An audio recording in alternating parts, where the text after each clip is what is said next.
అమ్మా మీరు ఇక్కడ ఏమిటంటే పెళ్ళయింది అంటున్నారు. ఇప్పుడు మీ ఆయనతో ఉన్నారా మీరు? ఉన్నాను సార్. ఉన్నారు. కానీ సిటీకి రావడం చేత సిటీలో ఉన్నటువంటి ఆనందాలు లేకపోతే ఉన్నటువంటి ఇక్కడ మీకు నచ్చి ఈ వ్యవహారాలు నచ్చి అది ఇష్టపడి మీరు ఏం చేశారంటే ఇతనికి దగ్గర అయ్యారు.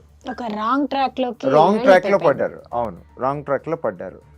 అయితే మనకు కనిపించదు, ఎందుకంటే మనము ఇలా షిఫ్ట్ అయినప్పుడు విలేజ్ నుంచి మనం సిటీలకు వచ్చినప్పుడు ఏమనిపిస్తుందంటే ఆ కల్చర్ కావచ్చు, అక్కడ ఉన్నటువంటి ఆ ఫ్రెండ్షిప్ వల్ల ఇది న్యాచురల్ అనిపిస్తుంది. చాలామంది కూడా ఇలానే ఉన్నారు కదా, నేను ఎందుకు ఉండకూడదు అని అనిపిస్తుంది. అయితే కొద్దిగా ఆలోచిస్తే అదే పెళ్ళి కాకపోతే పర్లేదు, మనము తిరిగినా మనల్ని అడిగేవారు ఉండరు, తల్లిదండ్రులు ఉంటారేమో. కానీ నీవు ఒక కుటుంబం నుంచి వచ్చినప్పుడు ఏమవుతుందంటే భర్త, వారి కుటుంబము, ఇదంతా కూడా దాన్ని కూడా నువ్వు కన్సిడర్ చేయాలి అలాంగ్ విత్ యువర్ పేరెంట్స్. ఇద్దరిని కూడా నీ మీద ఎంతో నమ్మకం పెట్టుకొని ఉంటారు. నిన్ను ఏదో చదువు కోసం పంపించడమో ఉద్యోగం కోసం పంపించడమో ఇది చేసినప్పుడు మనము దానివైపు దృష్టి పెట్టకుండా పక్కదాని వైపు మనము ఆకర్షితులమైనామనుకోండి, అట్రాక్ట్ అయ్యామనుకోండి, ఇటువంటి ప్రాబ్లమ్సే వస్తాయి. అయినప్పటికీ కూడా ఇక్కడ ఏమిటంటే ఇప్పుడు మన పోలీస్ గారు చెప్పినట్టుగా మీ ఇష్ట ప్రకారంగా మీరు ఓకే, దాంట్లో తప్పేం లేదు. అయితే మీరు మీ యొక్క నగ్నంగా ఉన్నటువంటి లేదా సీక్రెట్గా గడిపినటువంటి ఈ ఫొటోస్ను కానీ వీడియోస్ను పంపించాడని అంటున్నారు చూడండి. ఇవన్నీ నాకు వద్దు సార్, నాకు ఇద్దరు కావాలి సార్. ఇద్దరు కావాలి. ఇద్దరు కావాలంటే నువ్వు కల్చర్ కూడా ఒప్పుకోదు కదమ్మా, అటువంటి మాటలు కూడా సరికాదు కదా. ఏం లాయర్ గారు, ఇద్దరిని చేసుకోవడం అసలు అనేటువంటి ఈ అమ్మాయికి లాయర్, పోలీస్ ఆఫీసర్ కన్నా సైకాలజిస్ట్ గా మీరు సైకియాట్రిస్ట్ చివరిలో చెప్తాను. మీరే చాలా అవసరం ఉంది. ఎందుకంటే జ్యోతి గారు ఒక విషయం, జ్యోతి గారు అతను నాకు ఫిజికల్ గా దగ్గర అయ్యాడు, ఇతను మెంటల్ గా దగ్గర అయ్యాడు. ఓకే అమ్మా, ఒక్క నిమిషం. ఇద్దరు నాకు కావాలి సార్. జ్యోతి గారు, ఒక్కరు లేకపోయినా నేను ఉండలేను సార్. జ్యోతి గారు మీరు హిందువులు, హిందూ చట్ట ప్రకారం ఒక పెళ్లి తప్ప రెండో పెళ్లికి ఆస్కారం లేదు. అదే ముస్లిం చట్ట ప్రకారం అయితే ఒక వ్యక్తి ఎన్ని పెళ్ళిళ్ళనే చేసుకోవచ్చు, 4 పెళ్ళిళ్ళ వరకు చేసుకోవచ్చు, అక్కడ చట్టం అనుమతిస్తుంది. కానీ హిందూ మ్యారేజ్ యాక్ట్ ప్రకారంగా అది సంభవం కాదు తల్లి, మీరు దయచేసి అర్థం చేసుకోండి. కల్పన గారు, లాయర్ గారు ఏమంటారు దీనికి? ఇద్దరిని చేసుకోవాలా అంటుంది, ఇద్దరితో కలిసి ఉండాలంటుంది. ఏమ్మా జ్యోతి, నువ్వు అసలు పూర్తి కన్ఫ్యూజన్ లో ఉన్నావు. ఓ పక్కన చేసుకుంటాను అనలేదు మేడం. ఇలానే రిలేషన్ కొనసాగించడానికి ఇప్పుడు నీకు పిల్లలు ఉన్నారా? ఫ్యామిలీ ఉందా? తల్లిదండ్రులు ఉన్నారా? ఉన్నారు మేడం. భర్త ఉన్నాడా? ఉన్నారు మేడం. మరి ఇప్పుడు నువ్వు ఇట్లాగా ఇతనితో నువ్వు రిలేషన్ కంటిన్యూ చేస్తున్నావు. అసలు నువ్వు ఎవరినైతే నువ్వు రిలేషన్ కంటిన్యూ చేస్తున్నావో అతని దగ్గర నీకు సేఫ్టీనే లేదు. నీకు సంబంధించిన పర్సనల్ ఇన్ఫర్మేషన్ అంతా వేరే వాళ్ళకి పంపించారు, ఫార్వర్డ్ చేశారని చెప్పి నువ్వే చెప్తున్నావు. అలాంటప్పుడు నువ్వు అసలు అతన్ని నువ్వు ఎలాగా ఇంకా కావాలనుకుంటున్నావో అర్థం కావట్లేదు. చేసింది తప్పని చెప్పి అతనే కావాలి నాకు. అతనే కావాలా? కాదమ్మా, ఇప్పుడు నీవు నగ్నంగా ఉన్నటువంటి లేదా ప్రైవేట్గా ఉన్నటువంటి వీడియోస్ పంపించినటువంటి అతను రేపొద్దున నిన్ను ఇతరుల దగ్గరికి ఎందుకు పంపించాడని అనుకుంటున్నావు? నువ్వు పంపిస్తే బ్రోతల్ హౌస్కు పంపిస్తే నాకు కావాలని అంటున్నావు. నిన్ను నమ్మకంతో నీ భర్త పంపించాడు, తల్లిదండ్రులు కూడా పంపించారు, సిటీకి పంపించారు.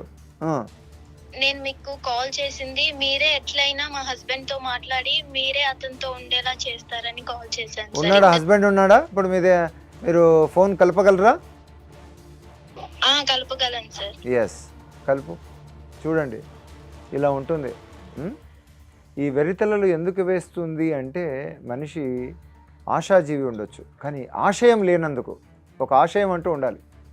రకరకాల కోరికలు అనేటువంటివి, అంటే దీన్ని ఒక పిచ్చి అనుకోవాలి. ఆ అమ్మాయి అంత ఎడిక్ట్ లాగా అయిపోయింది. అతను వల్ల హామ్ ఉందని తెలిసినా కూడా క్లారిటీ లేనప్పుడు, కన్ఫ్యూజన్లో ఉన్నప్పుడు.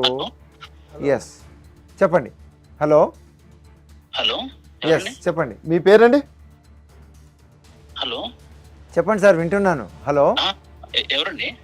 కొత్త బంగారు లోకం నుండి ఇక్కడ జ్యోతి గారు ఒక ప్రశ్నతో వచ్చారు. ఏమైంది? నాకు ఇద్దరు మా భర్తతోనూ అలాగే కొత్తగా నాకు పరిచయం అయ్యి సహజీవనం చేస్తున్నటువంటి వారు ఇద్దరు కావాలి. నాకు ఇద్దరి పట్ల నాకు అవసరం ఉంది, వారితో కలిసి ఉండాలనుకుంటున్నాను అన్నటువంటి సమస్యతో వచ్చింది. భర్తను ఒప్పించి ఇప్పుడున్నటువంటి ఎవరైతే సహజీవనం చేస్తున్నారో ఆయనను అంగీకరించేటట్లుగా, అంటే భర్తగా అంగీకరించేటువంటి విధంగా చేయండి అని చెప్పండి కదా. ఆ అమ్మాయి అడిగినటువంటిది కూడా అలానే అనిపించింది. మేము మిమ్మల్ని ఒప్పించాలని కాదు, ఒక తండ్రిలాగా, ఒక అన్నలాగా, ఇక్కడ ఉన్నటువంటి లేదా ఒక అక్కలాగా మేము తల్లిదండ్రులతో. మానసిక సమస్యతో ఉందండి, ఇలాంటి ఆలోచనలు మామూలు వాళ్ళకి రావు. కరెక్టే, మానసిక సమస్య ఉంటే నేను తీసుకెళ్తాను మేడం. ఇది ఎప్పుడు నాకు చెప్పలేదు. లేకపోతే ఆఫీస్ లీవ్ పెట్టని తీసుకెళ్లేవాడిని. కానీ ఇవాళ మీరు డైరెక్ట్ గా అంటుంటే నాకే అసలు చాలా గిల్టీగా అనిపించింది ఫోన్ లో. కాబట్టి మీరు అర్థం చేసుకున్నారు. మీరు ఏం చేస్తారండి? నేను private employee madam. Private employee. ఎక్కడ ఉంటున్నారు మీరు? నేను ఉండేది మధురానగర్ లో. హైదరాబాద్ లోనే. ఓకే, హైదరాబాద్ లోనే. ఓకే. మీకు ఎప్పుడు తన ప్రవర్తనలో ఏమీ అనుమానం రాలేదా? అప్పుడప్పుడు వస్తే ఆఫీస్కి వెళ్ళదు. కొంచెం ఏదైనా హెల్త్ బాగాలేదు లేకపోతే అనుకుంటానేమో. పర్టికులర్ గా అంటే ఇంకా అడగను, ఓకే అంటది. మళ్ళీ సాయంత్రం వచ్చాక నార్మల్ గానే ఉంటది. ఆఫీస్కి వెళ్ళలేదు అంటే ఆ రోజున కొంచెం ఏదైనా ఓవర్ థింక్ చేస్తుందని అనుకుంటా, కానీ మ్యాటర్ ఎక్కడ తగ్గొద్దని అనుకోలేదు.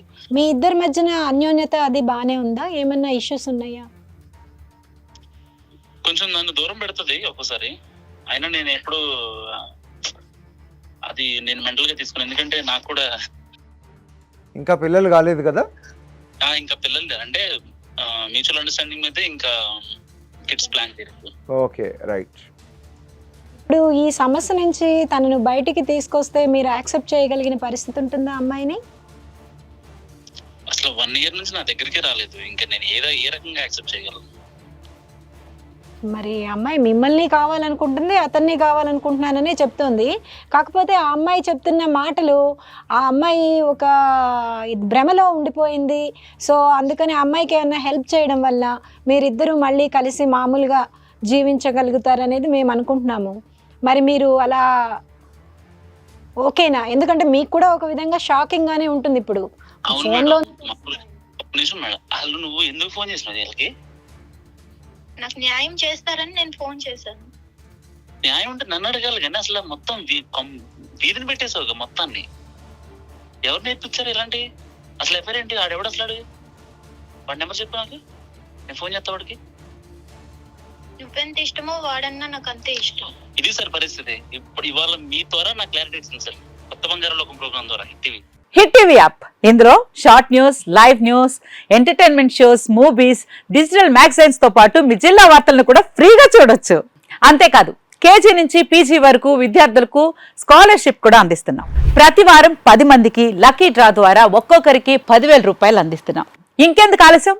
వెంటనే హిట్ టీవీ యాప్ ని డౌన్లోడ్ చేసుకుని ఫ్రీగా ఎంటర్టైన్మెంట్ పొందండి. Hit TV app. Hit TV app. Please download hit TV app. Hit TV app ని ఫ్రీగా డౌన్లోడ్ చేసుకుని ఎంజాయ్ చేయండి. మీకు నచ్చిన ఎంటర్టైన్మెంట్ కోసం హిట్ టీవీ యాప్ ని ఫ్రీగా డౌన్లోడ్ చేసుకుని ఎంజాయ్ చేయండి. హిట్ టీవీ యాప్ ని డౌన్లోడ్ చేసుకుని ఆస్వాదించండి, ఆశీర్వదించండి. ఇంతమంది సెలబ్రిటీలు హిట్ టీవీ యాప్ ని డౌన్లోడ్ చేసుకోండి అని చెప్తున్నారంటే ఎంత మంచి యాప్ ఆలోచించండి. అమెరికా అమెరికా అమెరికా అమెరికాలో చదవాలనుకునే వాళ్ళకి విశ్వసనీయమైన పేరు మన శౌర్య కన్సల్టెన్సీ. UK లో 1 year masters. UK లో 1 year masters. 2 years work permit up to 5 years visa. Contact Saurya Consultancy. Contact 89851 89851.